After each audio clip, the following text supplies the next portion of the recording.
Mike's Daily Podcast.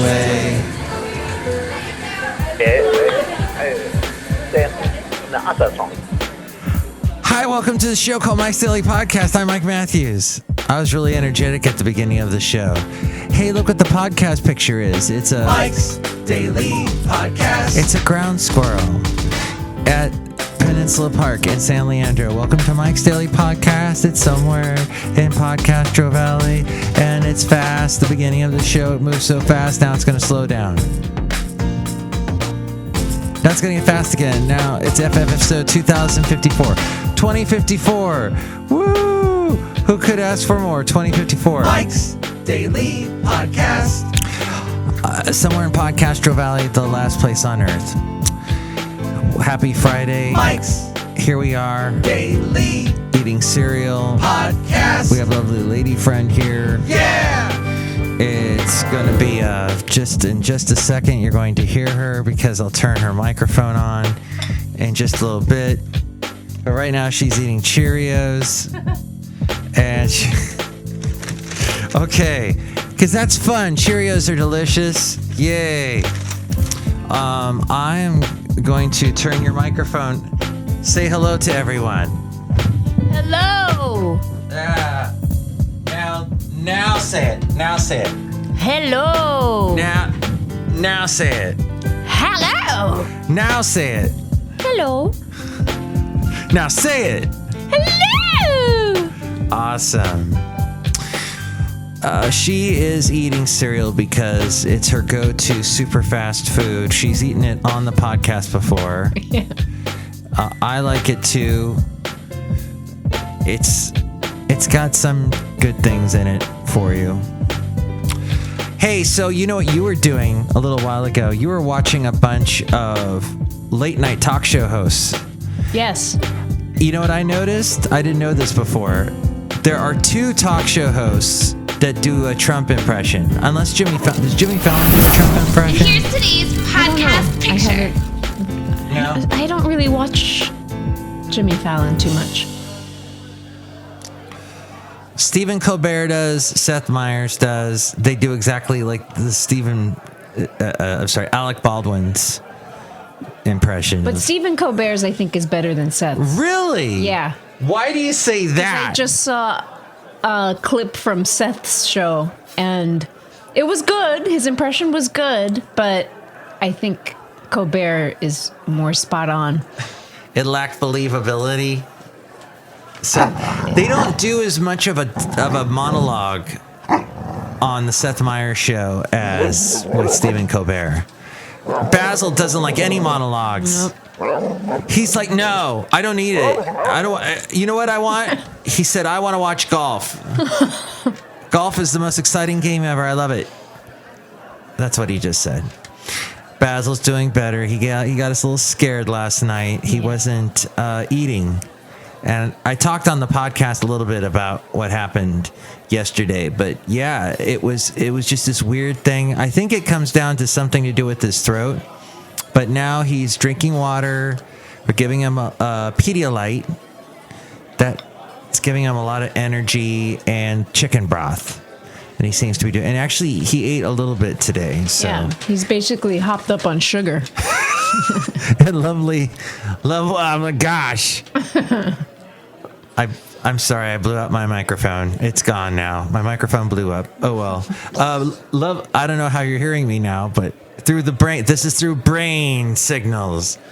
Brain waves. Boop. Boop. Lovely lady friend petted him all day today. Yes. Thank you, lovely lady friend. Comforting him. So, hopefully he'll do better. Did that podcast picture with the squirrel? Yes. Was Basil with you when you took that picture? Yes. Was because the squirrel looks pretty alert in that picture. Yeah. He looks like he's ready to run. Oh no, a dog. Did he see Basil? Oh yeah. And Basil saw him. They made eye contact with each other.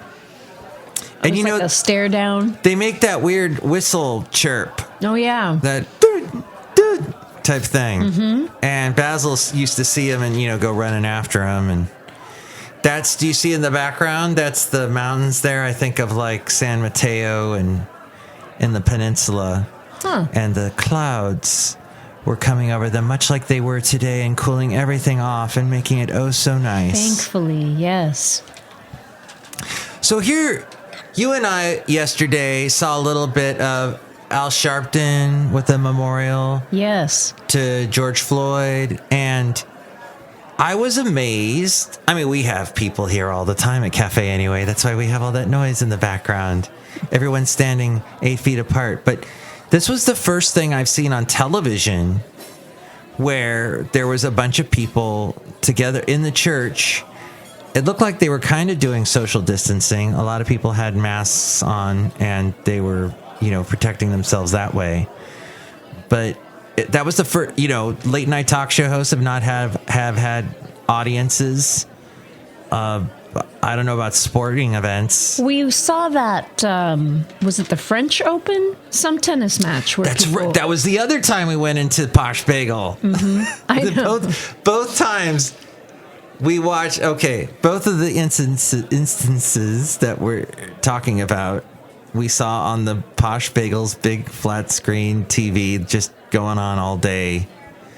So they had the memorial on, and then they had on the French Open. And the French Open, people were sitting next to each other, but in groups and then spaced out around the spectator area. So what is going to happen with these late night talk show hosts and all these other people that usually have an audience? Are they eventually going to get an audience and then they just spread them all out around the theater? Who knows? But anyway. Yeah. Well, it's, how do you... People are mad. They are braving a pandemic to mourn and to express their rage. Yes. And I think it was powerful, and it showed how important it was that people are like, I'm going to brave this just because of the situation. And well, it's like, what's worse, the virus of racism or the coronavirus? Yes. That's the kind of world we live in right now, where we have to make choices between those two, huh? That's the big question of the moment.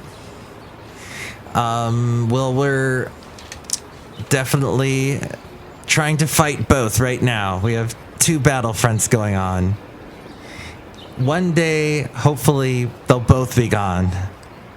But I think people are doing a good job of, for the most part, peacefully coming together and being... I still see lots of like these throngs of protesters with masks on.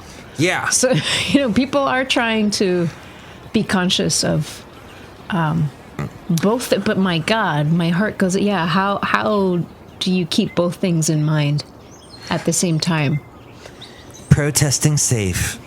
Safe protesting. Is that, that sounds like kind of an oxymoron. And it made me wonder, I don't know, from a nonverbal point of view, nonverbal communication, I studied a little bit of that in college.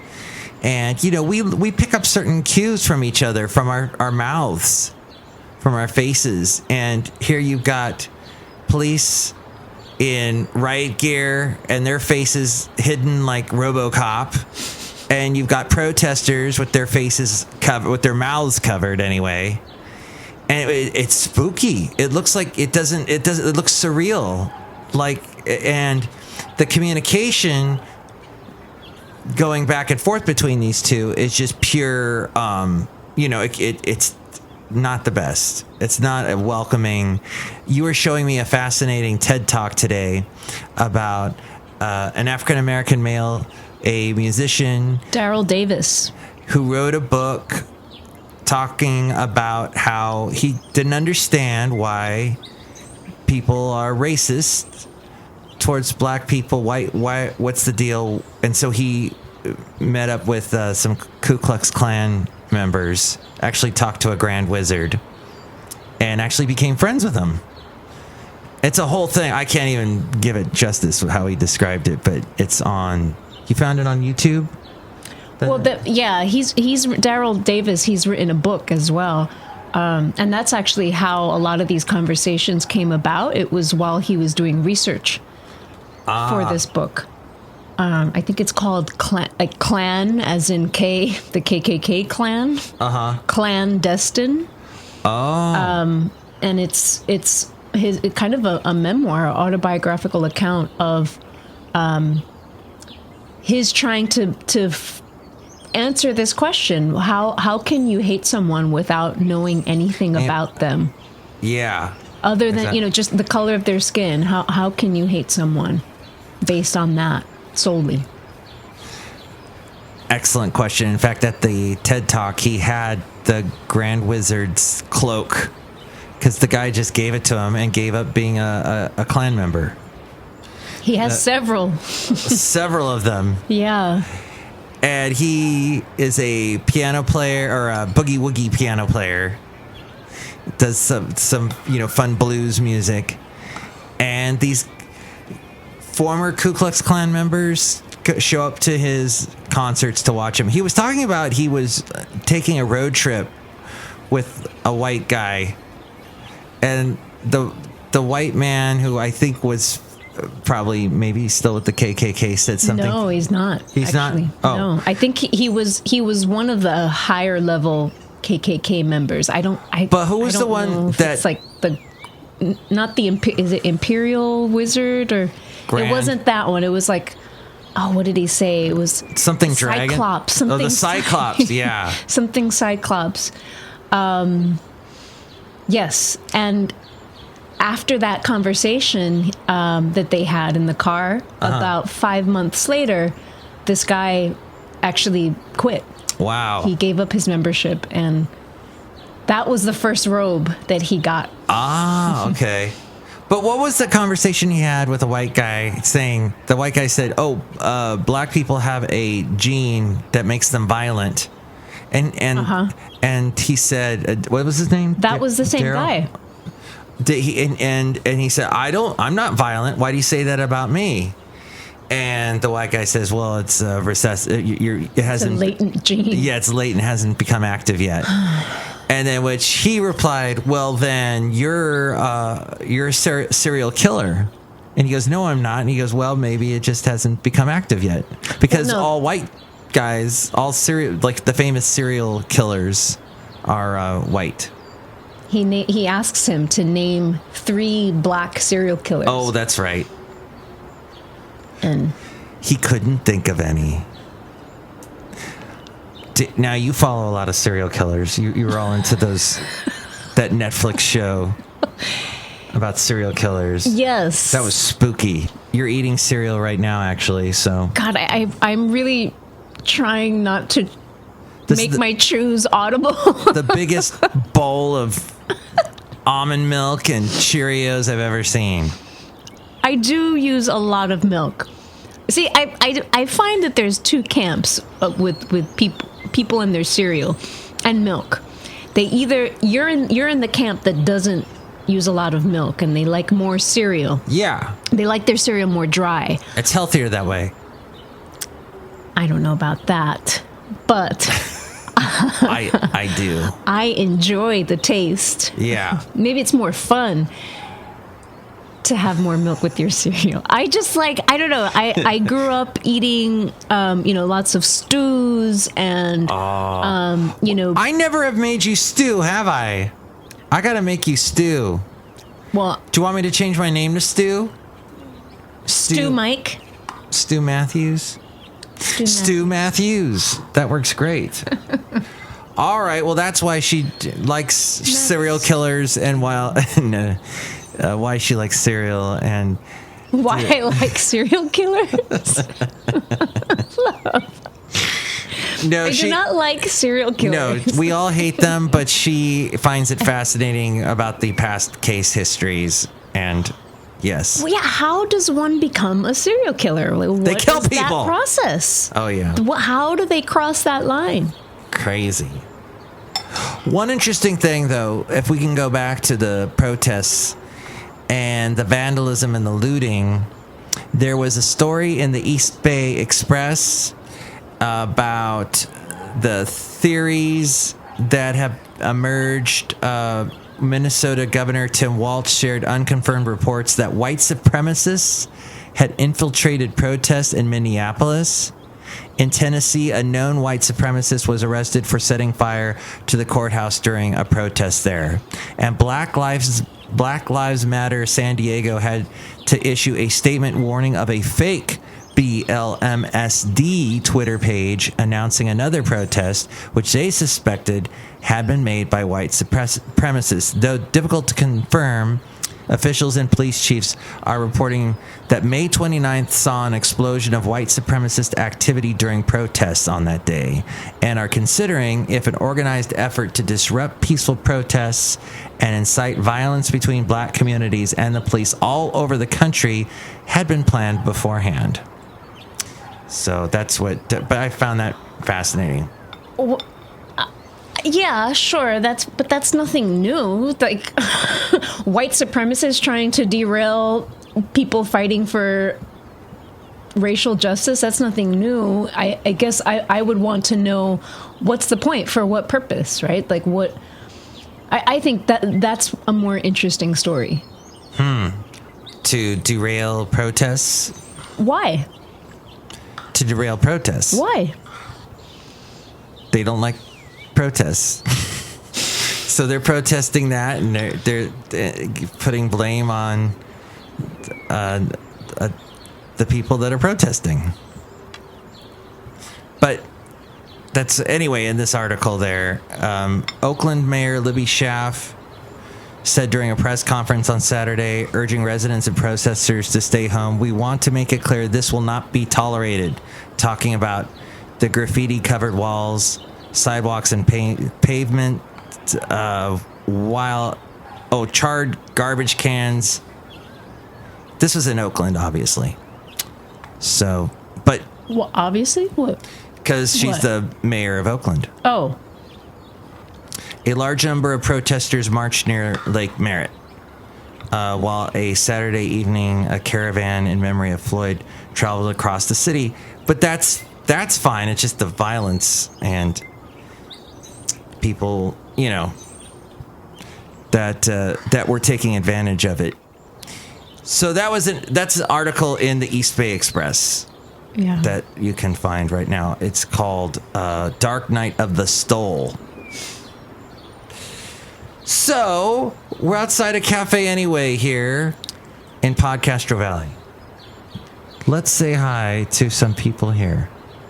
Hi, Mike. It's Benita the Rodeo Queen. How y'all doing? I want some of that delicious cereal, lovely lady friend. I brought some for your horse. Thanks. Neely would like to have some of that. Oh, y'all. Is she allergic to sunflower seeds? Yeah. Oh, dang it. Don't kill my horse. Sorry. Look who else is here. Hello, Mike. This is the Disgruntled Fiddle Player telling you what. Hi, lovely lady friend. Hello, Disgruntled Fiddle Player. I never see you playing your fiddle. Is that why you're disgruntled? Yes, because the fiddle confounds me. It's an evil instrument, and it makes me very mad. Thus, I am disgruntled. I thought I saw you at one of the protests. I was there. I was handing out water bottles. Ah, okay. I believe people should not be thirsty Good man. when they are protesting. All right. Doing your part. It gets hot out there. I like to keep people. I think we're of a smarter mind, and we have a little bit better sense of what's going on when we have more liquids in our bodies. This is right. You're so right. Disgruntled. Tell you what. What's your real name? My name is Pom blah blah. Wow, that's a hard name to say. Yeah, That's why I just call me Disgruntled Fiddle Player. How about DGF? DGF. I like that. Like that? Some people have called me that, but okay. If I was like a rapper, I could be DGF. The notorious DGF? But I don't really like that kind of music. No disrespect. What do you like? Country. You like, oh, okay. I like the fiddle, but I don't like to play the fiddle. That's why I'm disgruntled. I see. I think we went over this earlier. We did, and we've come full circle. Look, we circled back. I hate that expression. Look who else is here. Hello, Mike. I make the delicious root beer. Have some right now. Oh, boy. My root beer is full of racial tolerance. Wow. Wait, but you also threaten to cut people if they don't drink your... No, I don't. Drink some right now. Oh, boy. I'll cut you. See? She's right. Oh. How can we learn to coexist when this happens? I don't get it. Well, I think we covered a lot on today's show. I was going to talk about how to keep your New Year's resolutions, but I think because it's already halfway through the year, but we really don't care about that because this is half the year is gone. What a year it has been. 2020 has been quite the year, and it's not over. But good news. 6 months left. No, I know we've been a little dark and sad on the show today, and we tried to uplift you and put you in a good state of being. Did you know that the experts, the financial experts, were saying that we were going to lose when the job report came out? I think it came out today, that we were going to lose 7 million jobs. Somehow, in the past month, we have gained 2 million jobs.